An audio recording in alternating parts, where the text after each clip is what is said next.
ବାଲେଶ୍ୱର ରେମୁଣା ସ୍ଥିତ ତେନ୍ତୁଳିଆ ନଗର ସ୍ଥିତ ତୋଷଳ ଓଡ଼ିଆ ମଧ୍ୟମ ବିଦ୍ୟାଳୟ ଟମ୍ସର ବାର୍ଷିକ ଉତ୍ସବ ତୋଷଳ ଉତ୍ସବ ରବିବାର ଦିନ ଉତ୍ସାହ ଉଲ୍ଲାସର ସହିତ ପାଳିତ ହୋଇଯାଇଛି। ଏହି ଅବସରରେ ବିଦ୍ୟାଳୟ ପରିସର ଉତ୍ସବ ମୁଖର ହୋଇ ଉଠିଥିଲା। କାର୍ଯ୍ୟକ୍ରମରେ ଛାତ୍ରଛାତ୍ରୀମାନେ ଆକର୍ଷଣୀୟ ସାଂସ୍କୃତିକ କାର୍ଯ୍ୟକ୍ରମ ନୃତ୍ୟ ଗୀତ ଓ ନାଟକ ପ୍ରଦର୍ଶନ କରି ସମସ୍ତଙ୍କର ମନ ମୋହିଥିଲେ। ଶିକ୍ଷା ସହିତ ସଂସ୍କାରର ସମନ୍ୱୟକୁ ନେଇ ପ୍ରସ୍ତୁତ କାର୍ଯ୍ୟକ୍ରମ ଗୁଡ଼ିକ ଦର୍ଶକମାନଙ୍କ ମଧ୍ୟରେ ବିଶେଷ ପ୍ରଶଂସା ଲାଭ କରିଥିଲା।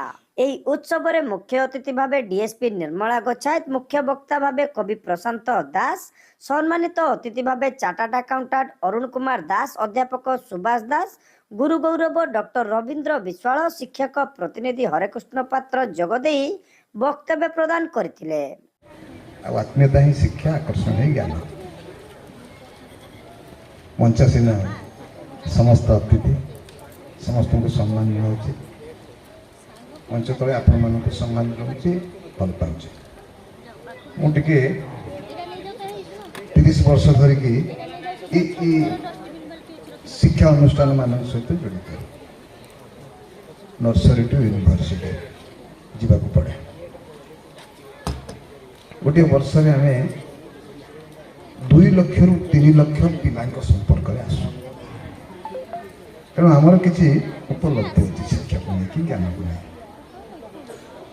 ସମସ୍ତେ ଯେତେବେଳେ ପିଚ ଛଡ଼ାକରି ଚାଲନ୍ତି, ମୁଁ ସେତେବେଳେ ମାଟି ରାସ୍ତାରେ ଚାଲିବାକୁ ଭଲ ପାଏ।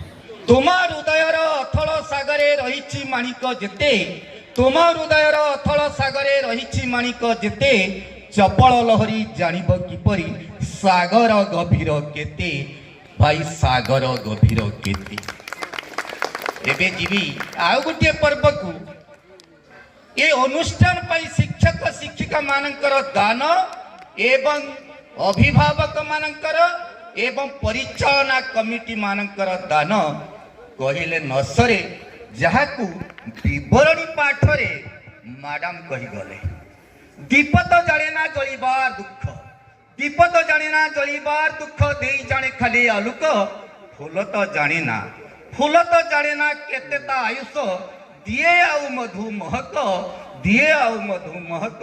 ସେଇ ମହକରେ ମହକିତ ହେବ ଏ ଅନୁଷ୍ଠାନ। ଶିକ୍ଷା ସହ ନୈତିକ ମୂଲ୍ୟବୋଧ ଓ ସଂସ୍କାରର ଆବଶ୍ୟକତା ଉପରେ ଅତିଥିମାନେ ଗୁରୁତ୍ୱାରୋପ କରିଥିଲେ। ବିଦ୍ୟାଳୟର ଅଧ୍ୟକ୍ଷ ସୁଶାନ୍ତ କୁମାର ରାଉତ ଏଥିରେ ସଭାପତିତ୍ୱ କରିବା ସହ ବିଦ୍ୟାଳୟର ଲକ୍ଷ୍ୟ ଓ ଉନ୍ନତ ଶିକ୍ଷାଦାନ ପ୍ରଦାନ ସମ୍ପର୍କରେ ଆଲୋକପାତ କରିଥିଲେ। ସ୍କୁଲ ବିଷୟରେ ଯଦି ମୁଁ କହିବି, ଏଟା ହେଉଛି ପ୍ରଥମ ବାର୍ଷିକ ଉତ୍ସବ। ସ୍କୁଲ କରିବା ପାଇଁ ମୋର ବହୁତ ଦିନରୁ ଇଚ୍ଛା ଥିଲା। ଆଉ କୋଚିଂ ସେଣ୍ଟରରୁ ଆରମ୍ଭ କରି ସ୍କୁଲ ଆମେ କରିଛୁ। ମୁଁ ପିଲାମାନଙ୍କୁ ଏତିକି ମେସେଜ ଦେବି, ଏ ପ୍ରୋଗ୍ରାମ ହେଉଛି ପିଲାମାନଙ୍କ ପାଇଁ। ଆଉ ପିଲାମାନେ ଯଦି ଚାହିଁବେ, ଏମିତି ବହୁତ ଅନୁଷ୍ଠାନ ଗଢ଼ି ଉଠିଛି ଆଉ ପିଲାମାନଙ୍କ ପାଇଁ ହିଁ ଏସବୁ ହେଇଛି। ଆଉ ଆଜି ଦେଖନ୍ତୁ ଆମର ଡିଏସ୍ପି ସାର୍, ଡିଏସ୍ପି ମ୍ୟାଡାମ ଆସିଛନ୍ତି, ପଏଟ୍ ଆସିଛନ୍ତି, ଏତେ ଏତେ ବଡ଼ ଲୋକ ଆସିଛନ୍ତି କେବଳ ଏଇ ପିଲାମାନଙ୍କ ପାଇଁ। ତ ମୁଁ ପିଲାମାନଙ୍କୁ ଏତିକି କହିବି, ମଣିଷ ପରି ମଣିଷ ହବା ଆମେ। ତ ତାଠୁ ବଡ଼ କଥା କ'ଣ ଅଛି? ତେଣୁ ପାଠ ତ କାହାର ହେଉଛି, କାହାର କମ୍ ହେଉଛି, ବେଶୀ ହେଉଛୁ, କିନ୍ତୁ ମଣିଷ ପରି ମଣିଷ ହବାଟା ସବୁଠୁ ବଡ଼ କଥା। ସାର୍ ଶିକ୍ଷା ଭଳି ଅନୁଷ୍ଠାନକୁ ଏଇଥିପାଇଁ ବାଛିଲି। ମୋର ପ୍ରଫେସନ୍ ଏକ୍ଜାକ୍ଟଲି ମୁଁ ଜଣେ ବ୍ୟାଙ୍କର। ଆଇ ୱାଜ୍ ଏ ବ୍ୟାଙ୍କର when ମୁଁ ଥିଲି 1017ରେ ମୁଁ HDFCରେ ଚାକିରି କରିଥିଲି। ତାପରେ ମୁଁ ଜବ୍ କୋଉଠି କରିକି ଟ୍ୟୁସନ୍ କରୁଥିଲି। ଟ୍ୟୁସନ୍ରୁ କୋଚିଂରୁ ସ୍କୁଲ। ଏଟା ଗୋଟେ ପିରିୟଡ଼ ଅଫ୍ ସାଇନ୍ସ। ମୁଁ ଏଇଥିପାଇଁ ଏଟାକୁ ଶିକ୍ଷାକୁ ବାଛିଲି। ମୋର ଲାଇଫଟା ପୁରା ଷ୍ଟ୍ରଗଲରୁ ଷ୍ଟାର୍ଟ ହେଇଥିଲା, କେମିତି ଶିକ୍ଷା ମୁଁ ଭଲସେ ପାଇବି।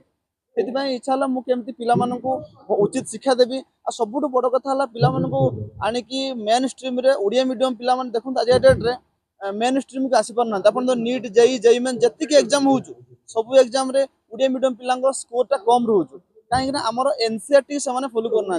तो ये नुआ कनसेप्ट को ऐड करके आम कौन कलु ना एनसीईआरटी को फॉलो कलु माने ओडिया मीडियम स्कूल किंतु एनसीईआरटी एडेड अच्छी जो थी कि आमर पिला माने जिते 11-12 जो पास करुँच सहज होमती अति सहज नीट जेई मेन सब क्वालिफाई करें। मोर फास्ट स्टेप थिला गोटे स्कूल।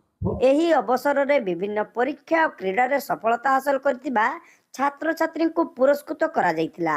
ବିଭିନ୍ନ ବିଦ୍ୟାଳୟରୁ ଆସିଥିବା ଶ୍ରେଷ୍ଠ ଶିକ୍ଷକମାନଙ୍କୁ ମଧ୍ୟ ମାନପତ୍ର ପ୍ରଦାନ କରାଯାଇଥିଲା।